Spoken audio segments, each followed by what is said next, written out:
Live from the Talking Joe studios, it's Talking Joe. Talking Joe Weekly Podcast. Talking Joe is there. Talking Joe thought we would last. Talking Joe is there. Find each other like a married couple. A podcast on the air. Talking Joe is there. Talking Joe is the code name for a completely untrained special podcast force. Its purpose, to produce a regular comic review show while breaking and replacing a series of presenters from across the world. Talking Joe. Talking Joe is there. Talking Joe. We are on our soapbox. Nobody seems to care. Fighting for fandom wherever there's trouble. The podcast on the air. Talking Joe is there. Talking Joe. Talking Joe.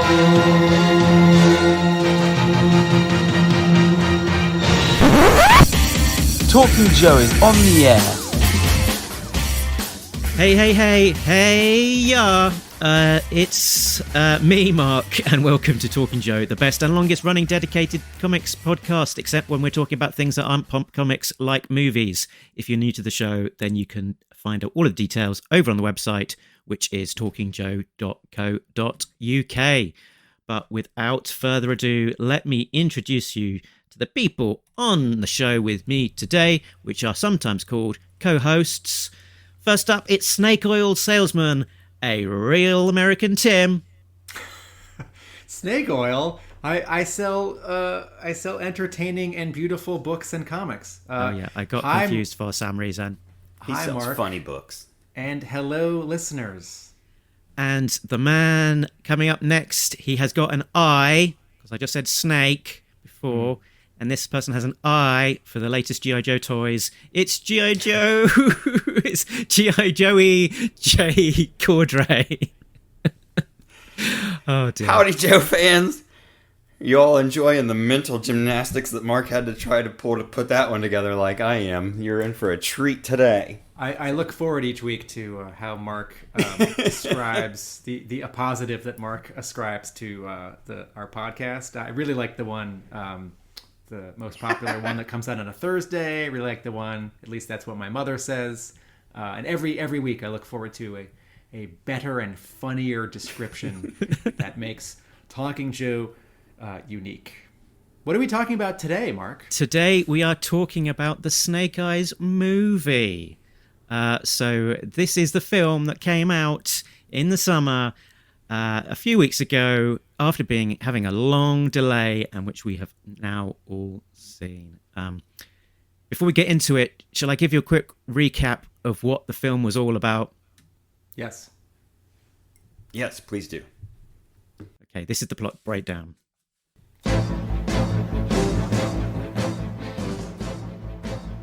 Snake Eyes is a man with a mysterious past that we immediately find out all about. As a young boy, he is orphaned when his father is murdered. He takes up his name from the pair of weighted dice that were used by his father's killer. Years later, the boy is somehow now a deadly martial arts fighter, driven by desire to avenge his father's death. Yakuza boss Kenta offers to find his father's killer if Snake Eyes will work to him. His task is to infiltrate the Arashikage ninja clan via an elaborate stage set piece to save the life of clan member Tommy. Grateful to Snake Eyes, Tommy takes him to the ninja dojo in Japan. He is to be initiated as a member of the clan if he passes 3 trials. 1. The trial of swapping a bowl politely. 2. The trial of having a flashback in the woods. And 3. The trial of massive magic snakes.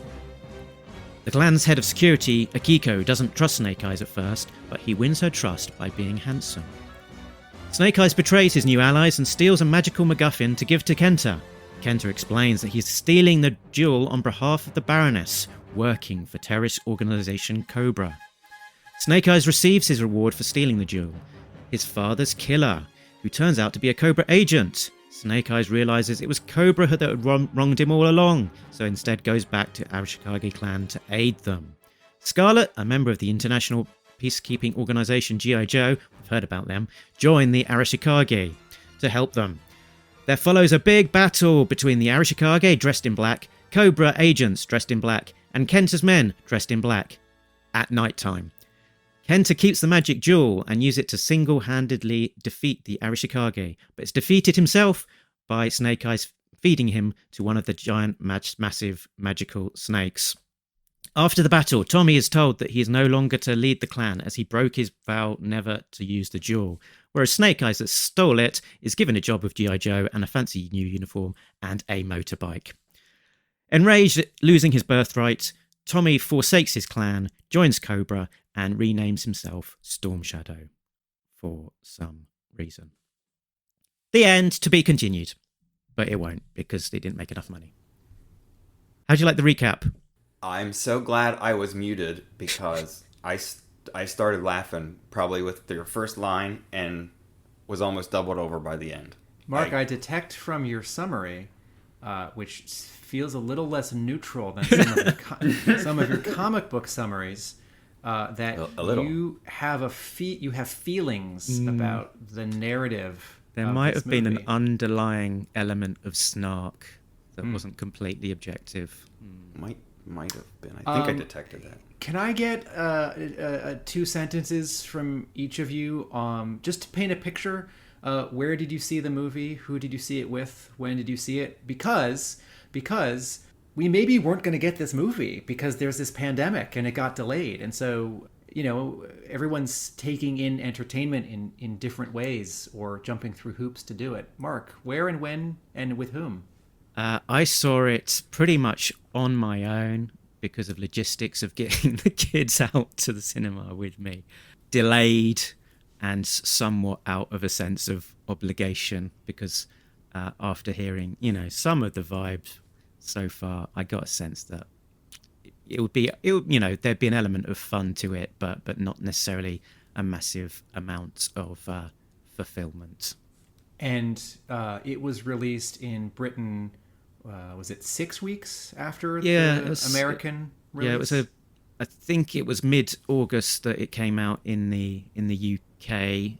I tried to see it initially on holiday and was discouraged by the missus, who thought it would be a bad idea to interrupt our holiday in the middle of a pandemic. And then on another night tried to see it on the holiday, and there were very, very few places that were actually showing it on the day that would be more convenient for us to see it. Literally, I was in Exeter, which is one of the largest cities in the southwest of England, and at that point in time, essentially nowhere was showing it. So I had to wait until I was back in Brighton and sort of snuck out and got to see it on my Todd. So not necessarily the greatest of movie-going experiences from an experience perspective, regardless of the film. But yeah, I wanted to see it so that we could have a chat. Jay, your first time you saw it, who and where? It opened on Thursday, I believe, and I saw it on... It was either Monday or Tuesday of the following week. I went to the theater about noon by myself and saw it the first time. And then the second time was about 3 or 4 days later. I took all my kids to go see it.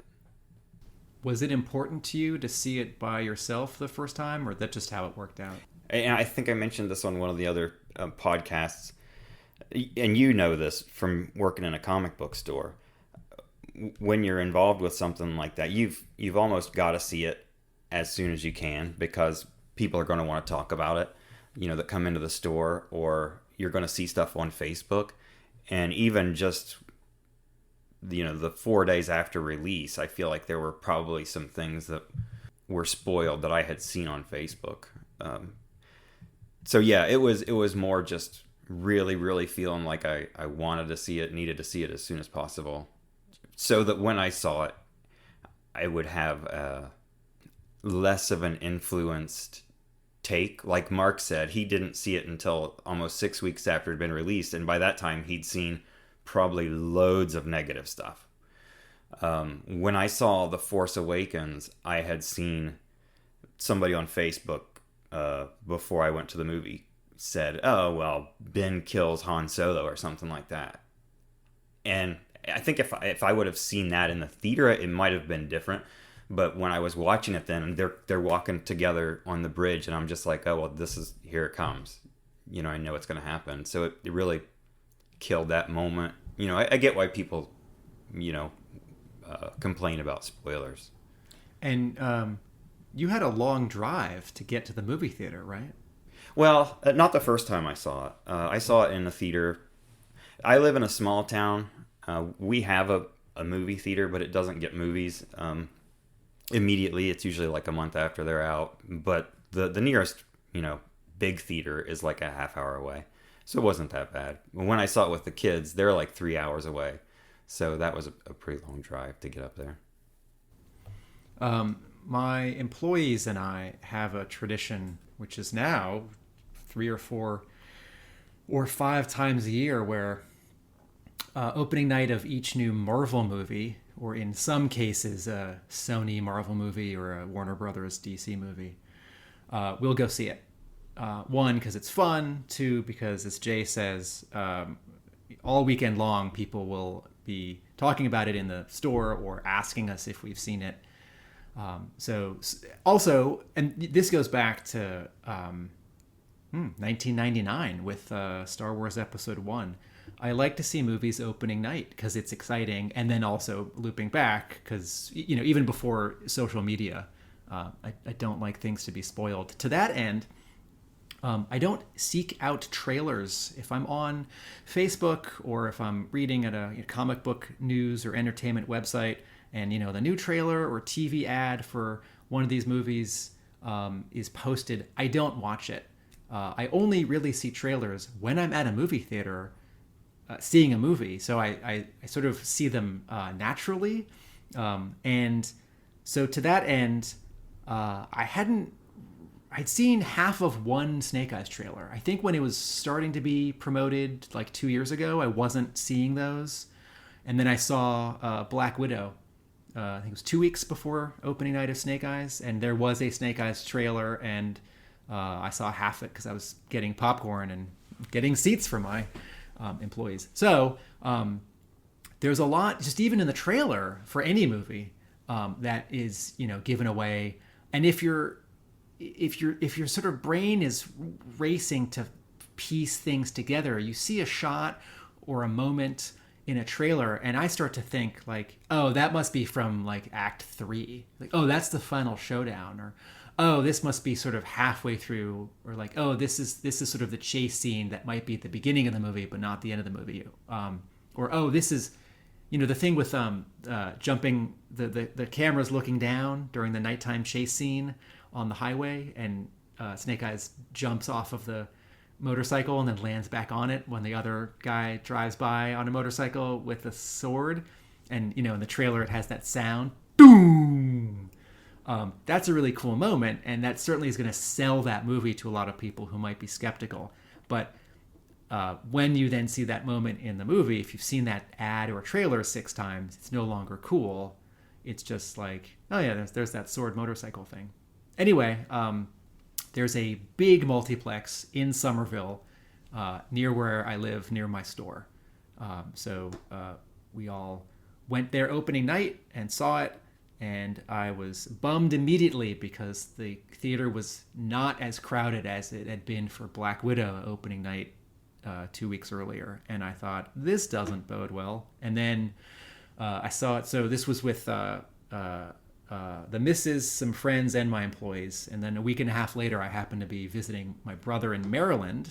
And if you follow my blog, you know that my brother is sort of is a big part of my G.I. Joe fandom, because we played with the toys and watched the show, read the comics as kids. And I convinced him and his partner and my wife a second time to see it in Maryland a week and a half later. And that theater... Yeah, she loves you, man. She's also game. You're a torturer to her. Gosh, No. You owe her so big now. No. You realize that? No, one of the cool things about my wife is that she likes movies and she's a game.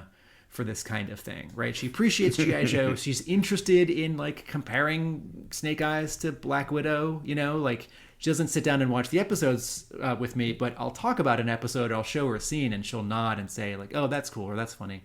Did she watch the other movies?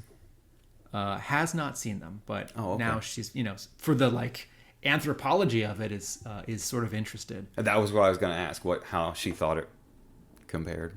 So I was really interested in what my brother would think of Snake Eyes, because he has a setup at home where he watches his movies and doesn't like to go out to theaters, and has seen like 3 movies in the theater in the last 10 years.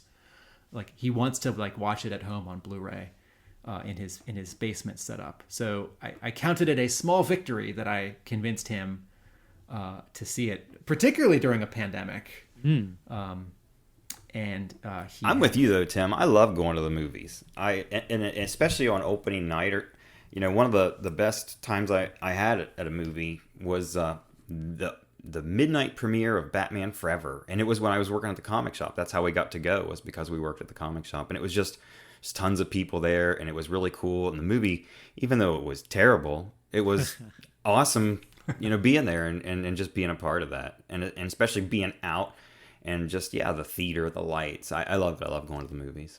The stakes are higher. Go ahead. I was going to say, I like that concept of Tim's, that, avoid trailers, but in their natural, place in the cinema, then it's acceptable to watch them. It's kind of like a David Attenborough. Here we are, watching a trailer in its natural habitat, nestled before the start of a main featurette, I will add, as trailers are long and they give way too much and they're overcut.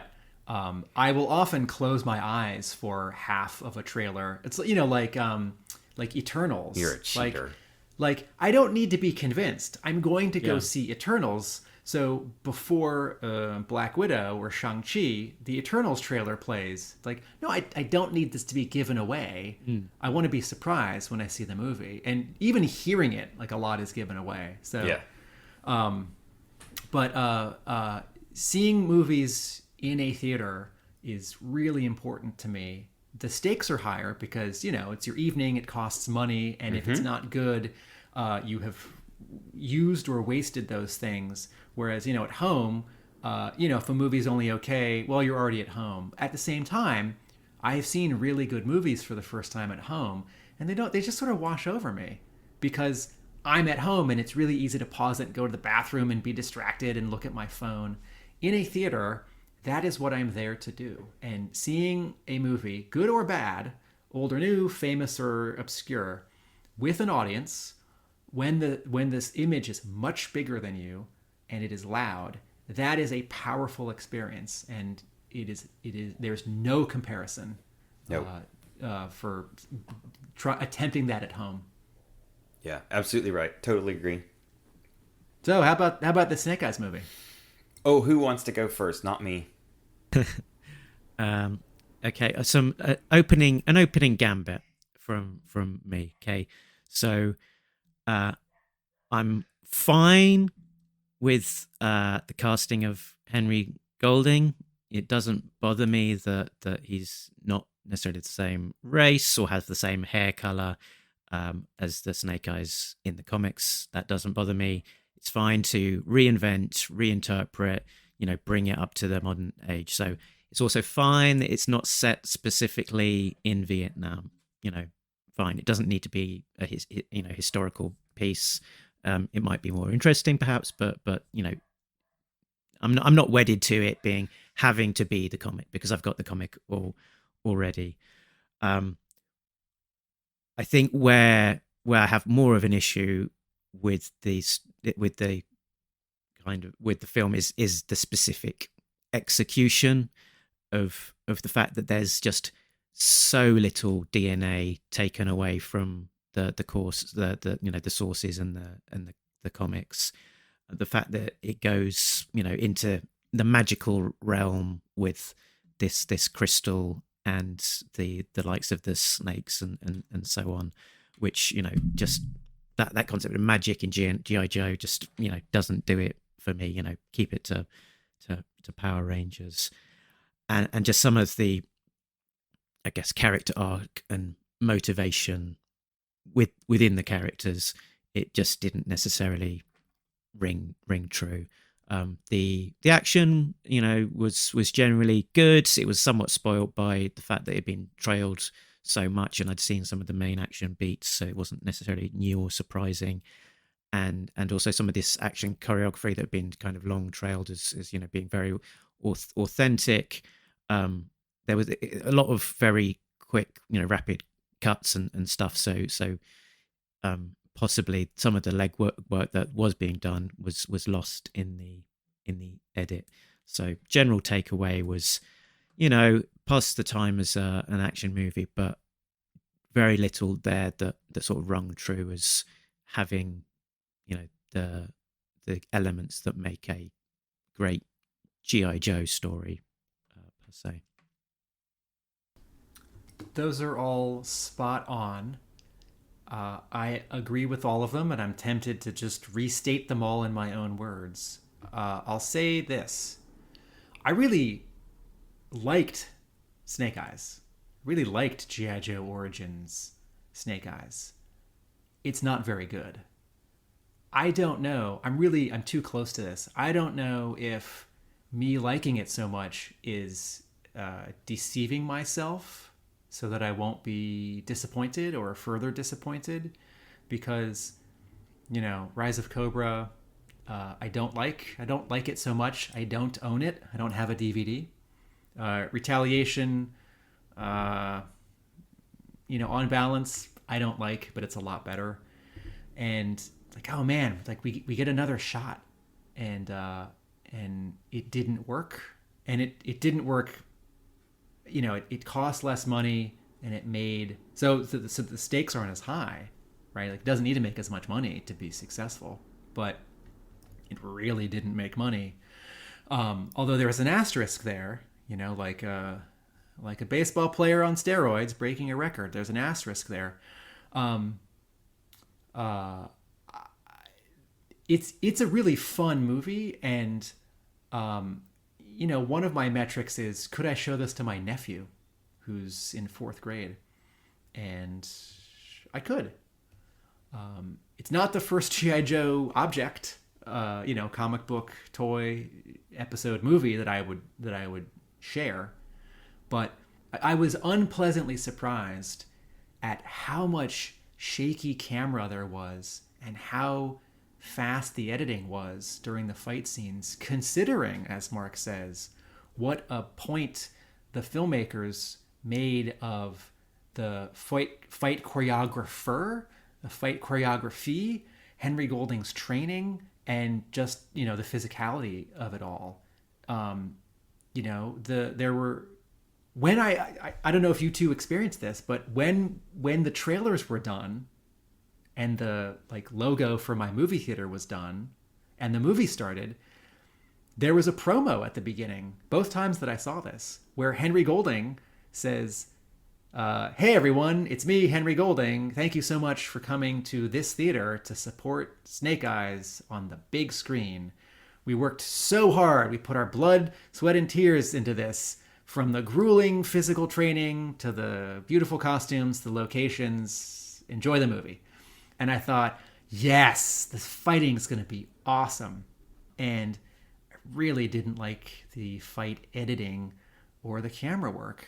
And so much of that good work is undone because, if you train your actor to do this awesome move and then you cut 2 or 3 times during this awesome move, it might as well just be a stunt actor or a fight performer doing that, because that's why you would cut that way, to sort of hide the fact that your lead actor, who's an actor, not a fighter, can't do it that fast or can't, kick that high or something.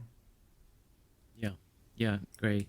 And I feel like I should almost caveat my statement as in terms of saying that as a film, I think it's a fun film, and I wouldn't have any qualms about watching it again with the kids. Thomas would probably go, but that's not Snake Eyes. What's going on? because he's very knowledgeable with the having read all of the comics now. So it's a fun film, but it's not necessarily the G.I. Joe film that you'd want. And a big part of that, I think, is the lead actor, Henry Golding, that, he's very likable. He's got a lot of on-screen charisma. And I think the plot is carried through by a lot of that charisma, and particularly some of the element that I kind of alluded to, which was a thing that bugged me around the plot, is that there's, he's kind of, it's meant to be a redemptive arc almost, that, he initially fails this trial because he's, not honest, and he's, on a bad path, but then having forgiven his father's killer and gone to save the Arashikage, he's turned things around. But he's still done a horrendous thing, stealing this jewel. He's given it to terrorists, terrorists and armed dealers. It's resulted in the some seeming annihilation of an entire ninja clan and the betrayal of his best bud at that point of time. And seemingly he's only really sort of turned it around because that guy at the last minute said, "Oh, I was working for Cobra."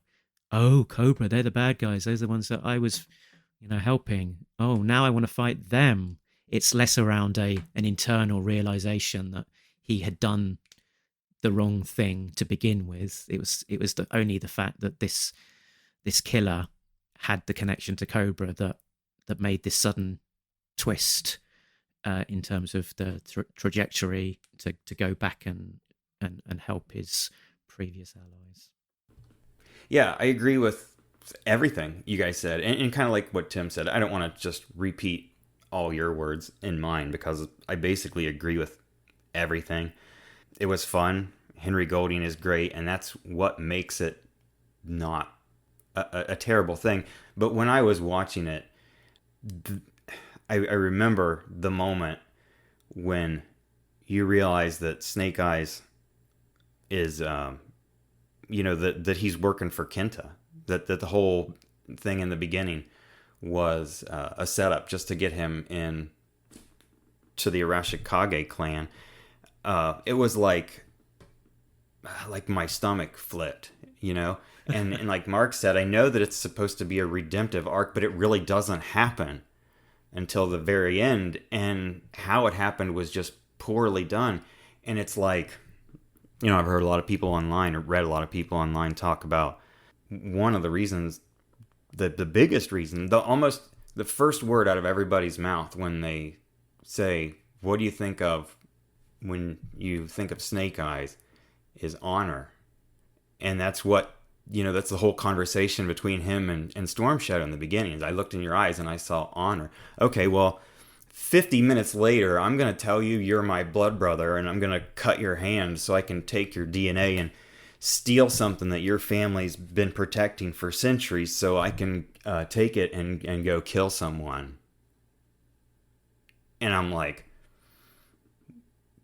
wow, that's not Snake Eyes.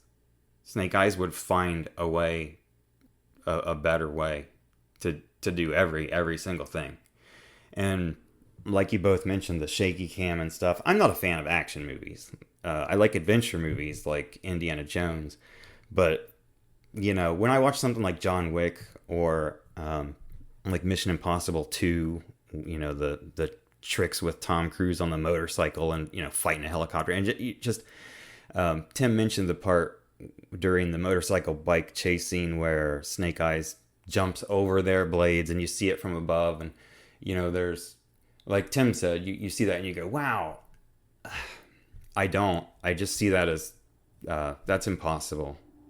I know that they're trying to say, yeah, this is something that's impossible, but he can do it. And no, not this guy, not the original Snake Eyes. I mean, it's just no. And all the fights and stuff, there's just things like that really take me out of it as far as selling the believability. So, I enjoyed it when I was in the theater. The kids all liked it when they were watching it. Like Tim said, I think younger kids, if they could go and see it, they might like it. But on the other hand, I don't want this to be the start of a new G.I. Joe franchise.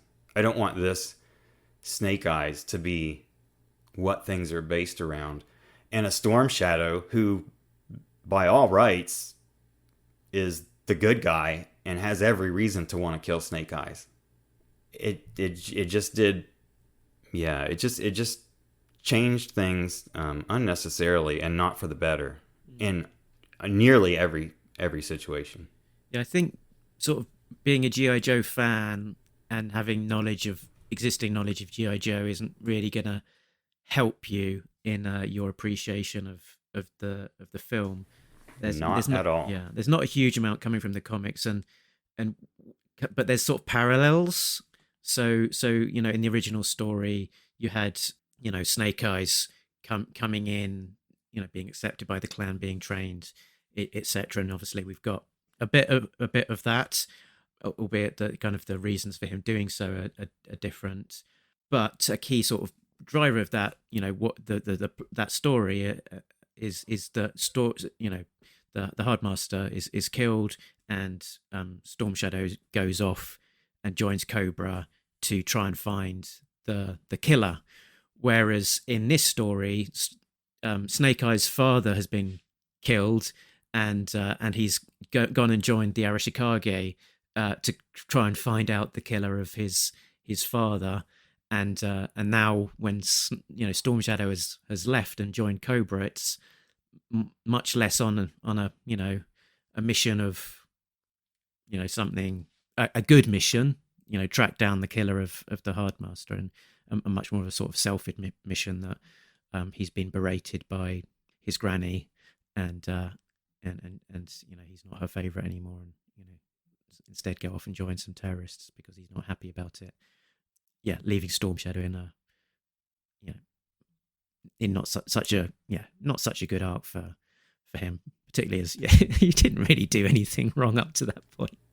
No, Storm Shadow was completely innocent. That's what I said. Like, that's why, you know, when you first realize that Snake Eyes is not the good guy in his own movie, that's bad enough. But then, like I said, the really bad betrayal of saying, "Oh yeah, we're blood brothers here," and then he slices his hand because he knows Storm Shadow's going to do the same thing because he is a good guy, and you're like, "Wow, that's bad."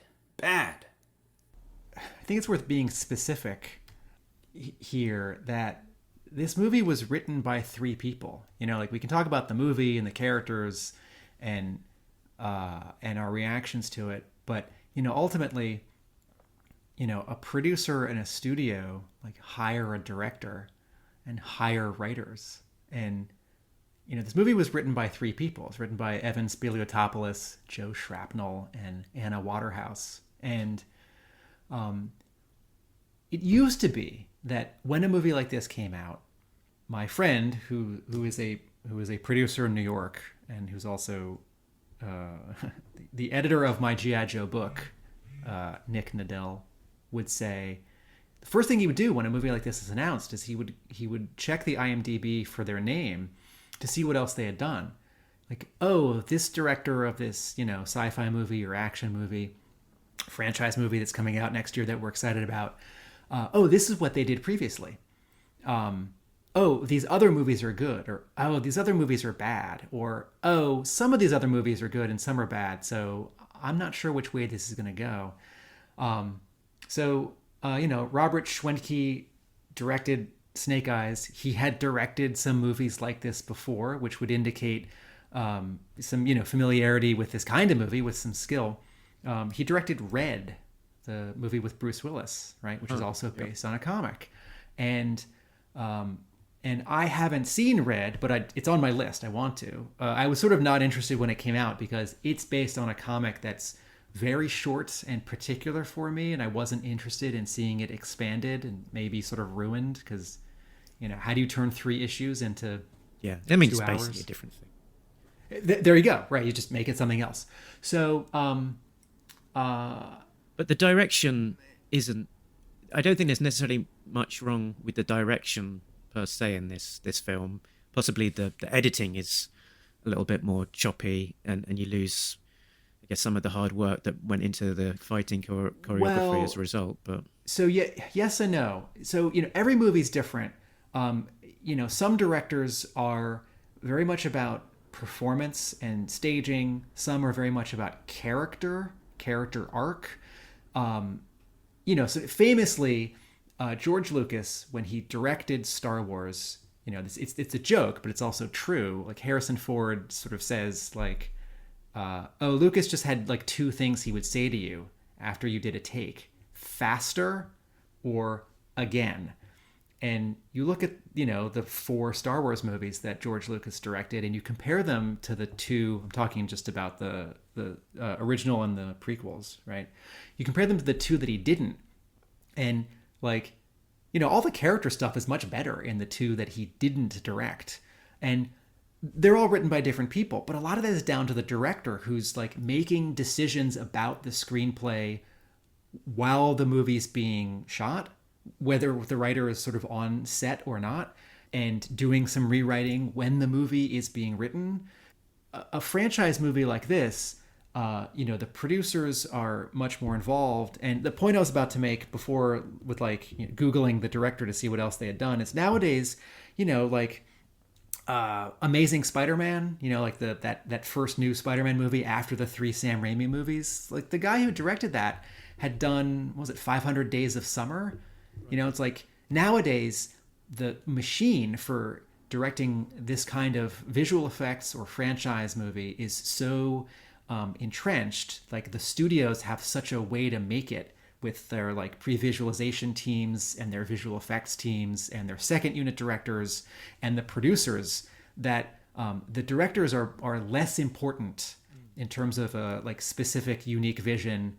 And like you can just hire some TV director to do a really expensive like Marvel movie because the director is there to like sort of wrangle the actors, but not like necessarily from the beginning envision all of the like action and visual effects set pieces. So coming into a movie like Snake Eyes, nowadays it's hard to know sort of where to assign the blame or who to give the credit to.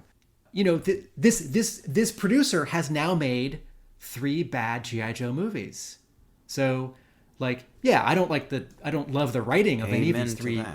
I don't like the writing of any of these 3 G.I. Joe live action movies. The directing is, fine in all of them, and some of them there's some great flourishes. But it's like, I think I know the problem now.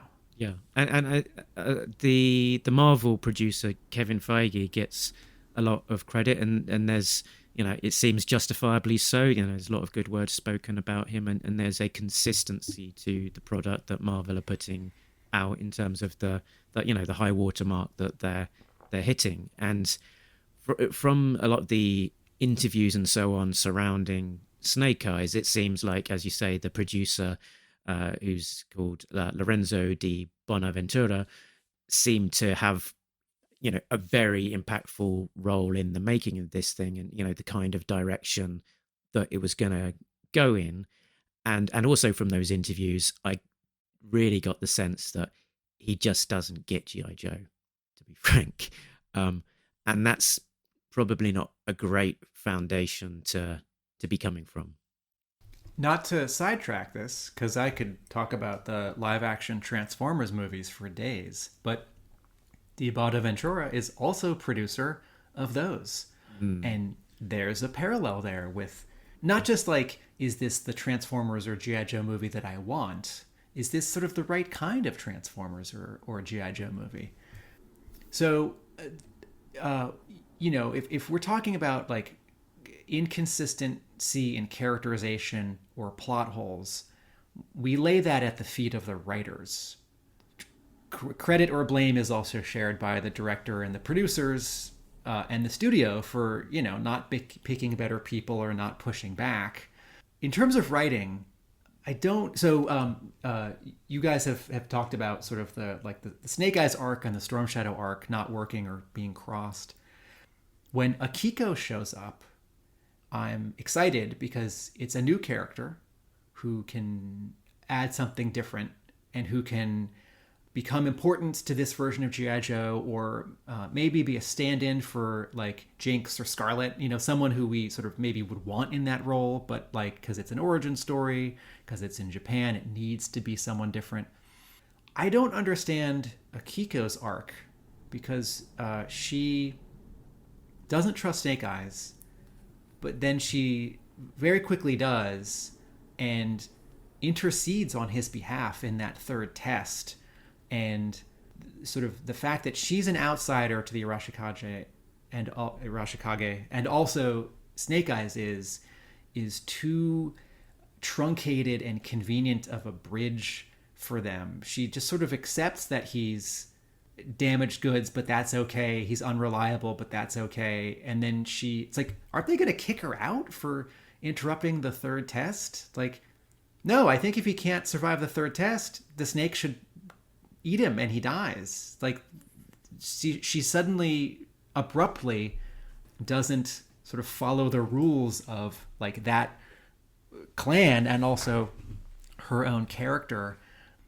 My wife sees a lot of these movies with me, and we talk about story and character after we watch these movies, and we very much enjoy, like we watched the 4-hour Justice League knowing we weren't gonna love it and maybe not even like it, but it's just like too fascinating. And it's the pandemic, you're at home, let's watch the 4-hour Justice League. And it was worth watching. Yeah, as an aside, I watched the 4-hour Justice League, and then immediately afterwards went and watched the original Josh Whedon version, just to see what the difference was when it was still fresh in my mind. And I enjoyed the experience. No, we did the opposite. Woo! We watched the short one, and then 2 weeks later we watched the long one. We talked about it. Okay, so we had just seen Black Widow. Next episode. We just seen Black Widow, and on its own, I really like the scene where Black Widow and her sort of not sister and her not mom and her not dad have dinner. And that scene is sort of in the trailer, and you like know it's going to be a funny scene. On its own, I like it. I don't think it works in that movie. And my wife said the relationship between Black Widow and her adopted sister is like really inconsistent. And I said, yeah. I said, I wonder why that is. And she said, I don't think Hollywood knows how to write women. And Akiko, at the beginning, she doesn't trust Snake Eyes. And she's the one who thinks that Tommy is crazy for trusting him. And she's the one who follows Snake Eyes twice when he goes into the city. And her turn when she suddenly now feels sorry for him. And there's this scene where they sort of look into each other's eyes, and I think she's sort of attracted to him, or they're attracted to each other. Nothing is said. They don't like kiss or hug or touch or anything, but it just turns too conveniently and too it's like, I've seen this trope. It's like, well, she feels sorry for him. And so, after the movie, I said, I'm not sure about Akiko. And my wife just sort of gave me that look. It's like, oh, I know what that means. And, this is a very broad statement to say that Hollywood doesn't know how to write women. And there are hundreds and thousands of examples where, Hollywood does. There are lots of scenes and movies made by men, made by women. But I think a lot of times, the love interest or the sort of counterpoint character gets short shrift. And I see that in Akiko, and it's really disappointing to me, because when the toy gets announced and I see fans like, cool, a new ninja character, a new female character, or like, that should have been Jinx, or who's this? I don't know. I don't like this character. I think, okay, Hollywood, you're going out on a limb. You've got one chance to make this character work. Don't blow it. That sums up the entire movie. You've got one chance to make this work. Don't blow it. And ultimately, when I think back on the movie as a whole, it's just disappointing for me as a fan, because, I've been there since '82. I remember the excitement of reading issue 21, and 26 was like, blew my mind, and it's just it's a good story, and it could be visually would look great on the scene, so many just like, think of Forrest Gump, like even the Vietnam scenes, you know, when there were explosions and stuff going on, just, you know, there were some nice shots in there. They could have done so much with that story. Okay. And that story had an honorable character that would have connected with people. And maybe would have been something that they could have built a franchise on. And also in terms of building a franchise, the way that the film ended, it was, you know, pretty open, really. It was a bit of a wishy-washy ending. Snake Eyes has finally put on his mask and zoomed off on his motorbike, and Storm Shadow's revealed as, you know, doing a heel turn and joining Cobra.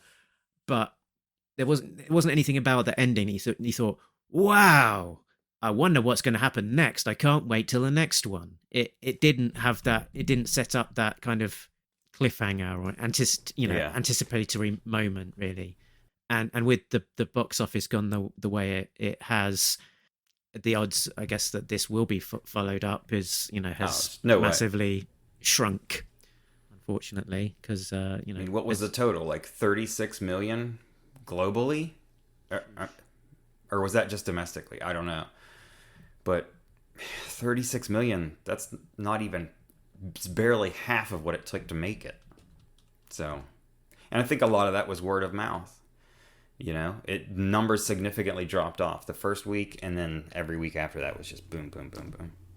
I mean, yeah, it was, I guess, the main action film that it was up against at the same time was, I think, is it called Free Guy? I don't think Free Guy had come out yet.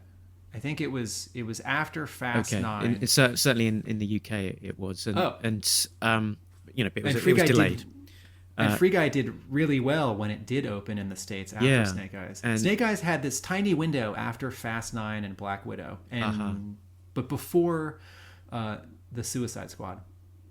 Yeah, so I mean, there were other films maybe not coming out necessarily same opening weekend, but you know, around that time, you know, Fast and Furious and Free Guy and Black Widow, and you said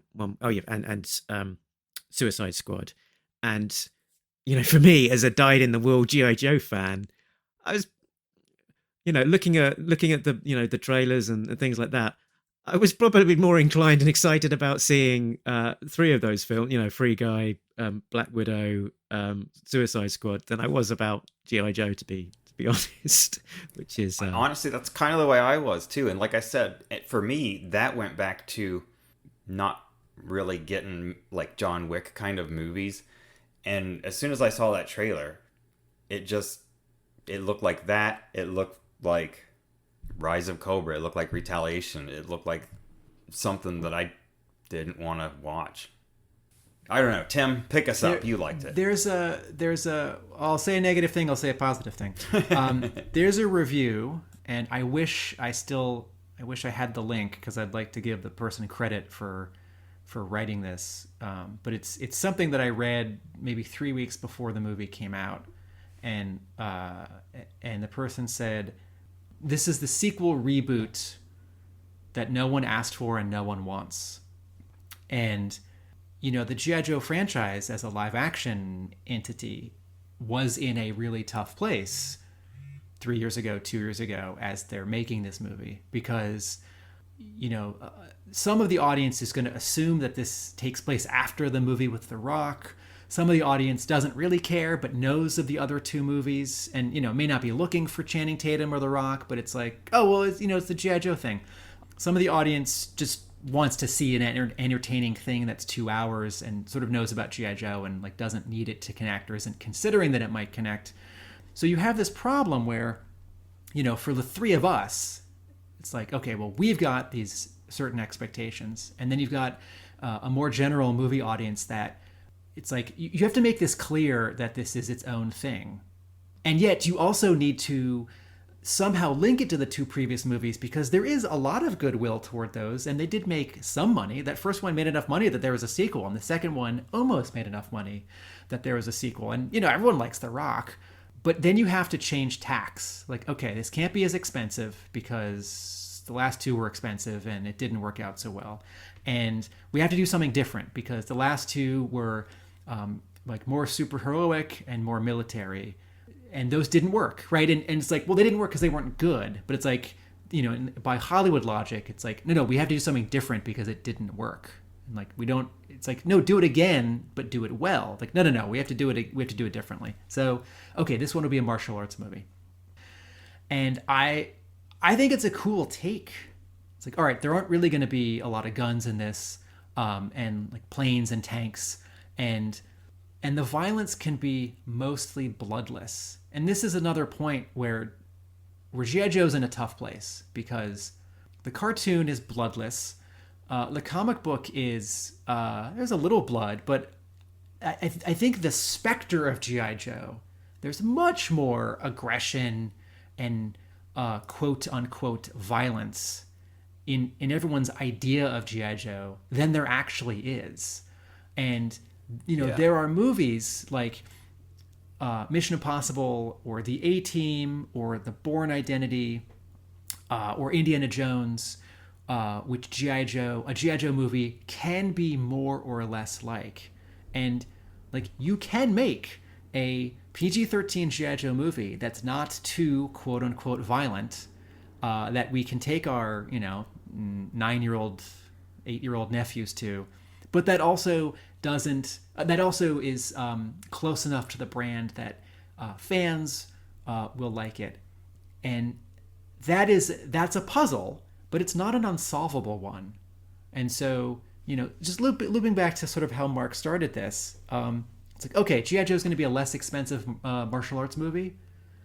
Cool. Like, not what I would do. I would try and do something more like the second movie. Like, I would mix the second movie and this third movie if I was to do a third movie. But if you're going to make a martial arts movie, there needs to be a lot of new and novel images and story points, while also sort of familiar, like, G.I. Joe character and mythology. And in terms of, the MacGuffin and the betrayal, and the fighting, there are better martial arts movies out there. There are better, like, character betrayal movies out there. There are better, like, personal journey movies out there. And so I like it a lot. It's not very good. I also desperately want to like this. And sorry, my last point, then I'll give the mic over to Jay. I'm disappointed with G.I. Joe fans. Like, it's a pandemic. People don't want to go to movies or leave the house. And, like, everyone has the right to not leave the house right now if they can not leave the house. But there's a lot of energy spent by G.I. Joe fans on sort of what makes G.I. Joe G.I. Joe. And if you don't support your thing, it's going to go away. And I really needed G.I. Joe fans this summer to come out and see this movie. And even if it's not good, even if it's not a train wreck, it's just not very good. And because it didn't make any money, I'm sure we won't get another one. And that's both on the people who made a bad movie and also on the fans. Like, I could have seen it a third time, and a bunch of people could have seen it a first time. It's like, we need to support this because this brand is fragile. But I bet there's only so much the fans can do. It has to extend beyond the fandom to actually, make the kind of box office that it really needs. I mean, it'll be a start, but it's not gonna make them their hundreds of millions that they need. What's the circulation? Any of you have any guess of A-Raw? Of the comic, it's only about it's about. I've heard the figure of 6,000. The toy fandom's bigger. I figure right there is what you're looking at as like the core fandom. Yeah, that's kind of what I was thinking. So those people, your diehard Joe fans, did go. But like Mark said, you needed other people to get interested and want to come see it. And I don't know. They just weren't interested in seeing it. You make a good point. Also, Paramount's hands were tied. Like MGM has a risk with this, with No Time to Die, with this final Daniel Craig James Bond movie coming out, September October 2021, like 2 years after it was supposed to come out. It got delayed several times, a lot like Snake Eyes. And there had already been, a big publicity push because No Time to Die was gonna come out. Yeah. When it was gonna come out. It was. I think it was pulled like only like the week before it was due to come out. It was like the week before lockdown happened in the UK or something. Right. Okay. Thank you. March 2020. So it was, all of the whole hype machine, publicity machine, was in full, in the full juggernaut mode, and then that, halted. Conventional wisdom for any movie that's delayed is that it's not very good, which is why it's delayed. Mm-hmm. It's delayed because the studio, well, or not even.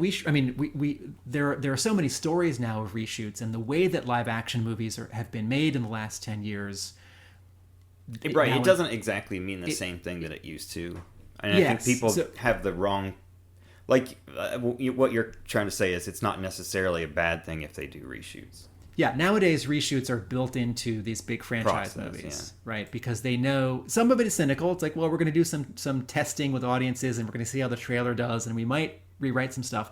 But some of that is actually great because the way that animated films are made, it takes 3 years to make an animated feature film. The first year is story, and that's people drawing scenes and also writing scenes and maybe also writing songs. And like live action movies, that's not the process. And so you get locked into this script, and then you have locations that are reserved, and you have visual effects companies that are booked, and you have schedules. It's like, we need to deliver these shots to this studio at this time so they can crank out these visual effects shots for us so we can get our Super Bowl commercial, and then we can make our release date of June 15th or whatever it is, right? And with an animated film, there's a lot more back and forth between writing and drawing, rewriting and drawing, because it's easier to make a lot of those kinds of changes. And so with live action films, these expensive $300 million ones in the last 10 years are taking that kind of cue, and it's making better movies. That's great. So yes, Jay, absolutely. Reshoots don't necessarily just mean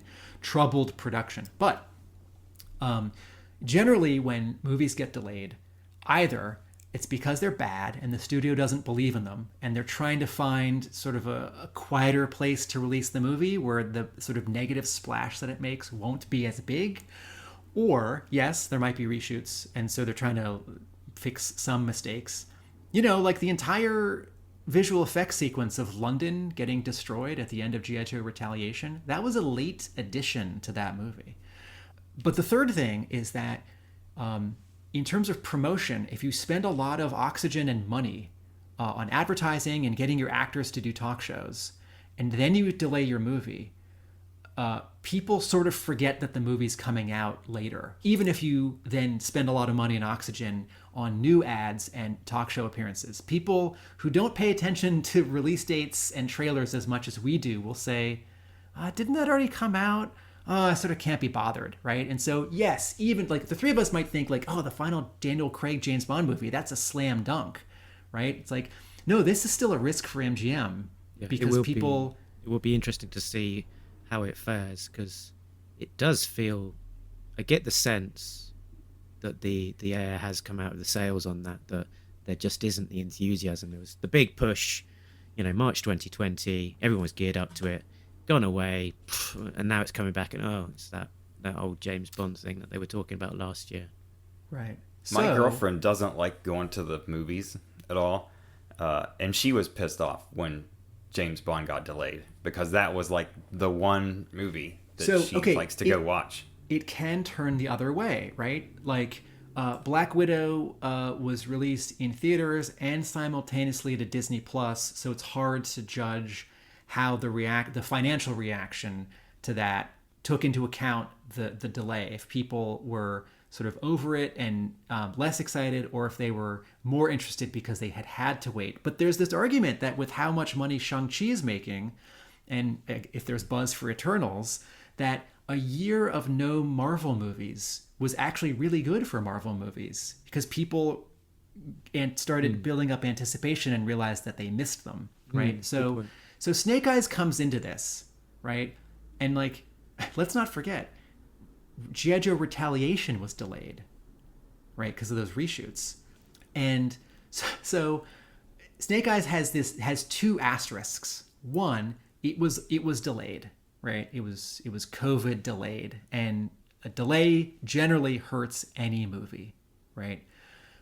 Two, it came out during the summer of COVID, and there was this little window in June and July where vaccinations and infection rates were going in such a direction that a lot of businesses and travel and people were opening up, and a lot of people went to see Fast 9, and after Snake Eyes, a lot of people went to see the Suicide Squad and Free Guy.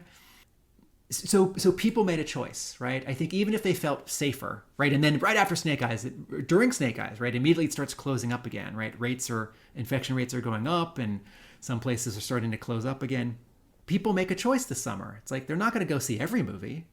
They're going to go see the ones that feel the most important to them. And Snake Eyes has this terrible timing, and also it's not great. And so and it's the third in a series of uneven G.I. Joe things. And so this was always going to be an uphill climb.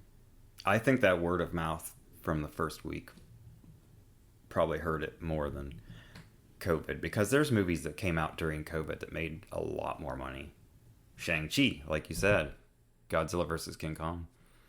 I wonder to the extent, people are, that Marvel brand, is so powerful now. The fact that it's just the next Marvel film, it's got such, that pedigree behind it that people can, it's the next Marvel film. It's going to be great. Of course. Right. If Shang-Chi wasn't a Marvel movie, nobody would go see it. Yeah. It wouldn't even do Snake Eyes numbers, would it?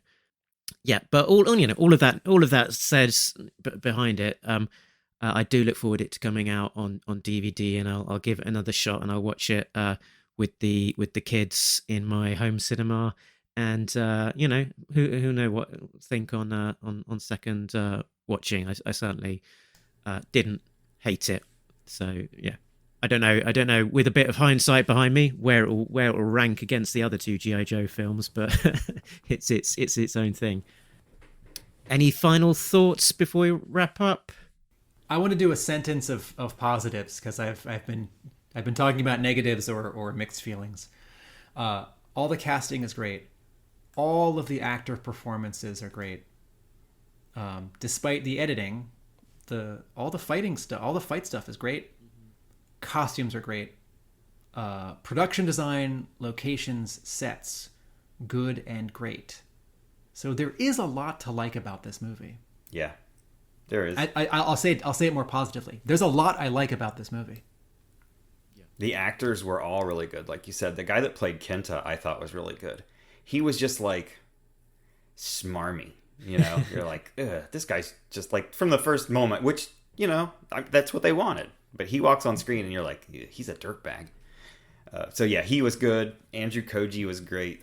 All the actors were good. Everybody did good with what they were given. An awful lot of Brits in the cast there as well. Henry Golding, Akiko, Storm Shadow, I think Hardmaster was a Brit. Yeah, it's the British Empire. Still kind of around in some form, I guess. Cool. I don't know. Should we force ourselves to give a score to this? It feels too hard. 3. I'm not interested. There's too much nuance. Yeah. This movie and the two previous movies and COVID. I won't give it a number. I'll just say. I'll just repeat. I like it a lot. It's not very good. Okay, very good. I give this one a 3. I give Retaliation a 5 and Rise of Cobra a 0.5 because I can't watch it. I get to the scene with Duke and Ripcord trained to be Joes, and there's a too much suspension of disbelief that my brain can't go through that this is how you become a G.I. Joe. This is not Duke. I'm like, I can't finish watching that movie. So it's the worst one for me still somehow. Yeah, so Snake Eyes is probably number 2. A lot to talk about there. I'm sure we could keep on going for a long time more if we wanted to, but we will leave it there and hope you join us for the next time here on Talking Joe, where we'll be continuing to talk about the ARA issues as they come out, as well as the frontline issues from Devil's Due back in 2003 that we're continuing to look at, as well as other things like our art shows. Jay, where can people find you if they so wish to? Break Room Sketches on Facebook. And Tim, where can people find you? My brick and mortar comic book shop in Somerville, Massachusetts is Hub Comics, hubcomics.com, and Hub Comics at all the social medias. My blog for G.I. Joe is arealamericanbook.com. I want to make a road trip to Somerville. Yeah, check out your weekly YouTube videos as well. This week we found out that you have a step, but it was presented in a way that I very much enjoyed. We've always had a step. And hopefully in a couple ads we can talk about our handicap ramp, which we'll be able to lug up from the basement if someone calls ahead. Excellent. As a counterpoint to the step. And if you want to find out more about the podcast, we are at talkingjoe.co.uk. That is the website address that's got all of the links like Facebook, Twitter, Instagram, and whatnot. We're also on Patreon, patreon.com/talkingjoe. So big thanks to all of our backers who are chipping in a few quids here and there, which helps fund the running costs associated with running the podcast.